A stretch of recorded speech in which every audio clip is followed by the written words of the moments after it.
Hey everyone, it's me, ArthurKade, and I have the absolute honor, and I mean it is an honor, to sit here with Hollywood and music royalty.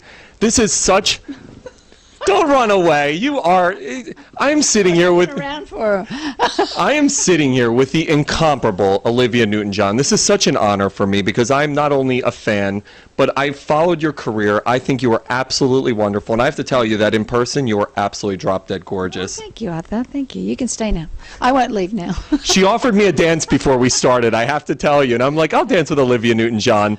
You have had such an iconic career. Grammys, Country Music Awards, American Music Awards, you name it, you've done it. I mean, for God's sakes, you carried the Olympic torch in Sydney. I did. No, that was great. That was really great. Talk to me about that experience. What was it like, and what is your proudest moment of this iconic career? Well, that was one of my proudest moments, really, because it was representing my country. I always feel like I was an Aussie. I not only got to sing for the opening ceremony, but I got to carry the torch around the Opera House. Incredible. It was awesome. And but Shelley handed it to me, and then I handed it to Pat Rafter, who's a very famous Australian tennis player. So it was a great, and my daughter ran behind me, and so that was a really special moment.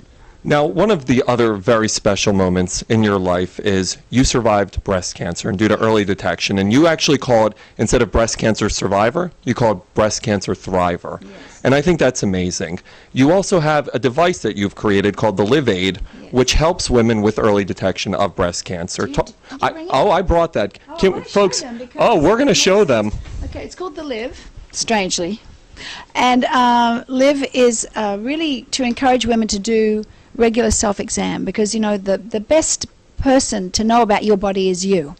You go to a doctor every 6 months or a year. They don't know you like you know you, and women should be responsible for their own breast health. So this is really to encourage regular self-exam, because I found my lump myself, and had I not found it, it wouldn't have been detectable in the mammogram, because I did a mammogram and it didn't show. So I don't say that to scare women. I just go, you need to be aware of your own body and listen to yourself. And I wasn't feeling well, so I kind of had a clue there was something wrong. So anyway, this is what it looks like. It's a heart-shaped device called the Live, and you put it on your breast and you do circular motions, and what it does, it enhances your touch. So if there's any changes, you will feel them more easily, and then you can go and have a checkup, have your doctor check it out. But it's cute, isn't it? It's cute, and it's easy to use, and it's a great reminder. You've almost combined fashion with early breast cancer detection. Yes, it's a fashion kit. I've got to tell you, her personality is already incredible. Now, this is such a cause that is so dear to my heart. My grandmother actually had breast cancer. She survived it as well, later dying of diabetes, unfortunately. But to know that you're such a just person who's so driven to create this cause, to help this cause, is just such a dear thing for me. Well, it's very important. You know, I just encourage women to do early self-exam, and now I'm really happy to say that doctors are encouraging it, because the health care system is in such a mess. They want people to be more responsible for their breast health, because they can't supply the same kind of treatments they've been doing. So the earlier you find a lump, if it is cancerous, the better chances you have of survival. And they're not always. I mean, they're not always bad. Sometimes they can just be a lump that goes away, so just be aware. But the point is, check and find. Check and find and be aware, yeah. Now, I mentioned you're absolutely gorgeous and your skin is flawless in real life, and I'm sure a lot of that is due to Amazon Rain, which is you and your husband, Amazon John Easterling, have created the skincare rejuvenation line, Amazon Rain. Talk to me about that. Oh, I absolutely love it. In fact, I always tease my husband that he had the line before we'd known each other. So I was given a sample of the sea serum, Camus serum it's called, about 10, 15 years ago, and I swear I married him for that, because I love it. It's so great. I use it every day, and if I run out, I'm desperate, because my skin just craves it. Because the camu is a fruit from the Amazon rainforest, where my husband's been working for 30 years, and this is the highest vitamin C content of any fruit on the planet. So you're absorbing that through your skin, and there have been a lot of vitamin C kind of serums that have come out, but this is pure. It's from the fruit. I feel fantastic, because your skin is your largest organ, so it's absorbing what you put on your skin. Your body absorbs. You should remember that. No matter what you put on, your body's taking it in. So it's fantastic. The whole line is great. I love it. And some of the proceeds go to? Some of the proceeds go to the Olivia Newton-John Cancer and Wellness Centre, which is a hospital in Melbourne, Australia, that is going to be finished in June of next year.